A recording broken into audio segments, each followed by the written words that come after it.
Preventative maintenance. I want to just drill down a little bit into what that actually looks like, because there'll be a lot of people right now, including myself, who heard you use this term preventative maintenance. Yeah. And immediately I thought, Jesus Christ, I probably should do that a little bit more. Sure. What do you mean by preventative maintenance? It can be lots of things. I think it can be, I try to give a lot of examples, but I think some of the simplest examples are very small gestures of courtesy. I mean, think about when you first started dating. All the little things that made the back of your neck tingle about this person. Like they would say the littlest thing about you and it made you so happy because they were noticing you, you know, and they saw beautiful things in you and that made you see and feel those things in yourself.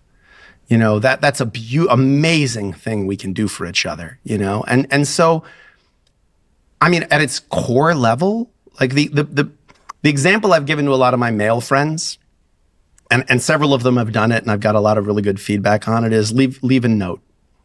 Just leave a note in the morning when you leave for work or wherever it is you're going, just leave a note.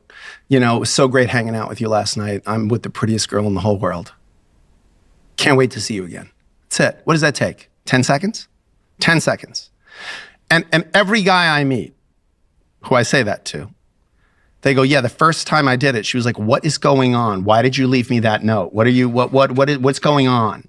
But then after a little while, like if this is just something you do, that you go, yeah, I just, you know, I want to make a practice of like how I want to tell you this stuff I forget to tell you sometimes. You know, like what does that take? Like what does it take for your partner to say to you, you're so smart. Like I just love being around you. Like you're so handsome. I'm so lucky. Like what does that take? That's nothing. It doesn't cost anything. It takes nothing to do that. Why don't we do it? I don't know. I think whoever discovered water, it wasn't a fish. Like, I think you're just in it and you just stop seeing it. And that person's just there. And again, I don't know. And I also think culture is antagonistic to it. Because the example I give to people, because people love their dogs and I love my dogs. But like dogs are a great way to look at this rationally. Because I've got a 13-year-old dog. I got him when he was a puppy. Now he's 13. And like me, he's slowed down a lot. His back hurts. He's not quite the puppy he used to be. I have never once looked at that dog and gone, I got to get a puppy. This old dog, he didn't look as cute as he used to. And like, oh my God, have you seen how cute puppies are? Like I would never. That's my dog, man. I fall more in love with that dog every single day, you know? And yeah, sure, puppies are cute and they're great and I'll pet them, but that's my dog, man. I wouldn't trade all the puppies in the world for that dog.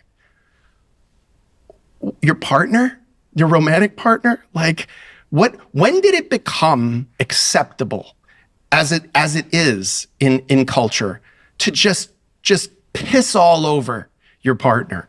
Like every guy, it's like, ugh.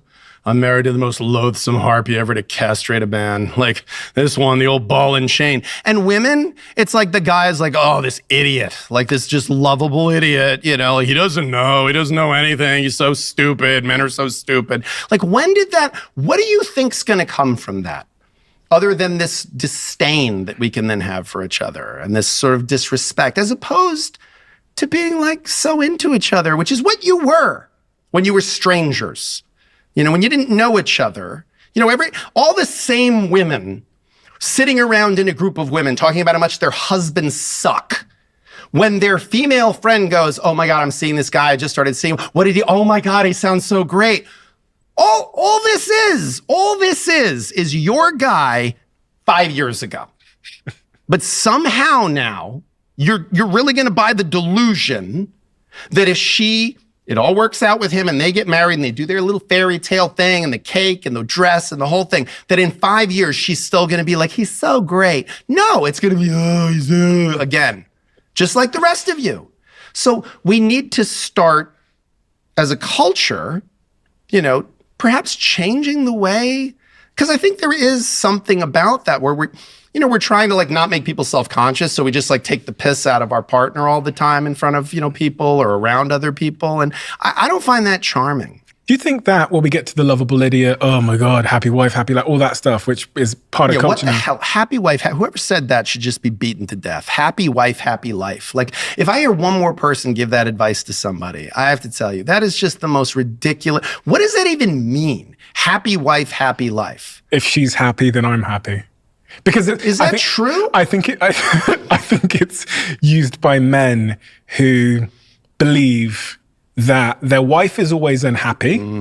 So if she's not shouting at me and I can just sit here and watch the football, then all is well. Boy, is that something to aspire to? You know?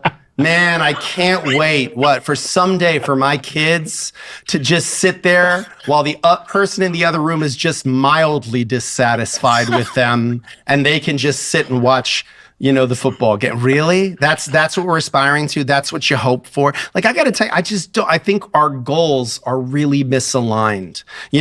My greatest accomplishment in life is my children. Really? That's your greatest accomplishment in life, is your children. Let me ask you this. What will your children's greatest accomplishment in life be? Having children? Because guess what? This is the ideology of a cancer cell. Growth for the sake of growth, for the sake of growth, for the sake of growth. Reproduction for the sake of reproduction. I don't think that's the highest, noblest goal.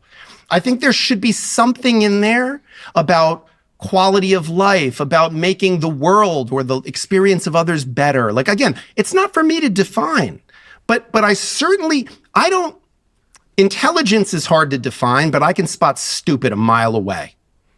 And I have to tell you, a good relationship, it's kind of hard to quantify, but man, I know what sucks. I know a bad relationship when I see one, and we all know them. So what's more uncomfortable? That relationship where, at least she's not yelling at me and she's only mildly dissatisfied and I can just be left alone for an hour and watch the football.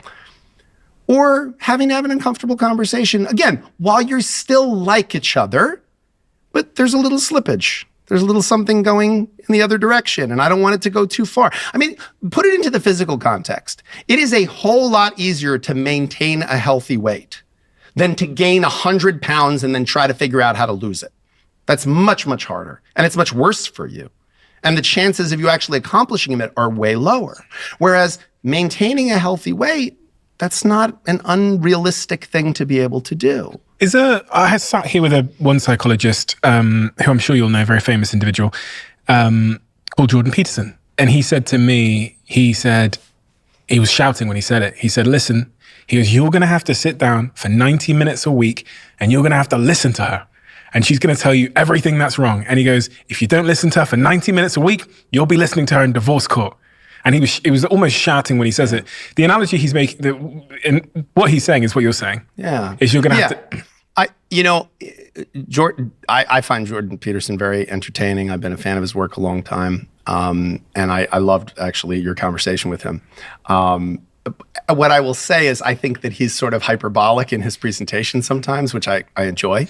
But I think we totally agree on this. I think that what he's saying more than anything is that you can invest now in candor and in listening to this other person in a non-defensive manner. And so there's a chapter in my book called Hit Send Now, where I talk about exactly that, where I say, you need to be able to have these conversations, but have them in a way that you're hearing it and you're saying it. You're agreeing. It's a contract that we know we love each other.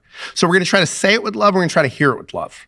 Because I'm only saying it because this is important to me, this relationship, and I want it to be good for you and for me. So I'm going to go out on a limb here. I'm going to take this risk because you're worth it. You are worth it for me to take this risk. It's scary. I'm not excited about having to say it. But you know what? Like, I care enough. And when you say things to me, I'm going to hear it. I'm going to hear it as you saying, I care so much about this relationship. I'm going to say this harder thing to say. And it might be little. It might be, you said the other night you were talking about my sister and you made that little joke about her and it felt like you were like kind of making fun of my sister. And I thought you liked my sister. And it's really important to me that you like my sister because I really like my sister. So maybe I misunderstood you. And if I did, okay, great. Let me know that. Hit send now. Just hit send now. The reason I said hit send now is when you ever like write an email where you said something important and you like write it and rewrite it and you craft it and you're like about to hit send and you're like, oh boy. And then you hit it and you're like, well, it's there now. Yeah. Can't unsend it now. Like, it's done. I hit send now. That's where I got the term, hit send now. Because, but I said, like, make it a technique. Like, say to your partner, I want to do this. I want you to do it and I want to do it. But I want to make it clear, like, make the subject heading of the email hitting send now. Okay, so they know. So they know this is not an attack. This is something I want to get off my chest. You don't have to respond right away. You don't have to respond in writing if you don't want to. But I just want to put this out there because I want you to digest it. And the key to this, as I read in your book, is to do it quickly and do it honestly. Yep. And to, again, to make a point of calling this out as a technique when you're in a good place. So when you're already in a good place, there's an abundance of goodwill between us. We're in a good spot. That's a good time to say, hey, look, this is good, man, and this is important. So let's keep it good. And the way we're going to do that is if I say to you, I'm making an example. We used to have sex 5 times a week. And now I feel like it's like, once a week, maybe. And I think you're so attractive. I love it. Like, I don't feel any less attracted to you. And I know, we've been busy and things like that, but like, I don't want to see that slip. I want you to be the person that fills all my desires and all my fantasies. I don't want to look at porn. I don't want to think about other things. I want to really be focused on you. Is there something I'm doing that's causing you to be less interested in me? Is there something I could do that would spark things better? Is there something going on that I need to know in terms of how you feel about me? Yeah, but what if it's personal and what if it's offensive? What if it's... Isn't it better to know? If it's personal and it's offensive, isn't it better to know? Like, because I tell you, I'll come up with 1,000 different reasons it might be, and only one of them might be accurate. And the other 999 might be complete garbage in my mind. Like, I might be convinced that it's because you're cheating. I might be convinced that I'm not attractive to you all of a sudden because, my hair got grayer or I got a bad haircut or something stupid. What if it's that? Then wouldn't you rather know? Wouldn't you rather know? Wouldn't you? And find some other, and listen, I'm not saying, by the way, everything isn't everything, right? Like, there are things in relationships that you might just say, yeah, I don't know, that's changed. Like, I used to be really into that and now I'm not anymore. Or that used to mean a lot to me and now it doesn't. And that gives your partner a chance to say, well, look, it's still really important to me. So can we find some common ground?